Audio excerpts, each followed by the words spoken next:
G తెలుగులో ప్రస్తుతం సాయంత్రం 6 గంటల 30 నిమిషాల స్లాట్లో ప్రసారమవుతున్న సీరియల్ చిరంజీవి లక్ష్మి సౌభాగ్యవతి. స్టార్మాలో ఈ రోజు నుండి 6:30 స్లాట్లో మామగారు అనే సరికొత్త సీరియల్ ప్రారంభం కాబోతోంది.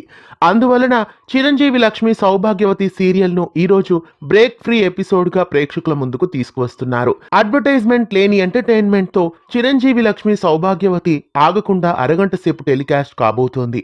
మామగారు సీరియల్కు టఫ్ కాంపిటీషన్ ఇవ్వడానికి చిరంజీవి లక్ష్మి సౌభాగ్యవతి సీరియల్ను బ్రేక్ ఫ్రీ ఎపిసోడ్గా టెలికాస్ట్ చేయనున్నారు. మాహి గౌతమి, రఘు, అర్చన తదితరులు మెయిన్ లీడ్గా నటిస్తున్న ఈ సీరియల్ను ఈరోజు సాయంత్రం 6 గంటల 30 నిమిషాలకి జీ తెలుగు బుల్లితెరపై మిస్ కాకుండా చూడండి. అరగంట పాటు విరామం లేకుండా Chiranjeevi Lakshmi Sowbhagyavathi serial break free ఎపిసోడ్ని చూసేయండి. చిరంజీవి లక్ష్మి సౌభాగ్యవతి సీరియల్ పై మీ అభిప్రాయాన్ని కామెంట్స్లో తెలియజేయండి. ఇలాంటి మరెన్నో వీడియోస్ కోసం ఛానల్ని సబ్స్క్రైబ్ చేసి పక్కనే ఉన్న బెల్ ఐకాన్ని యాక్టివేట్ చేయండి.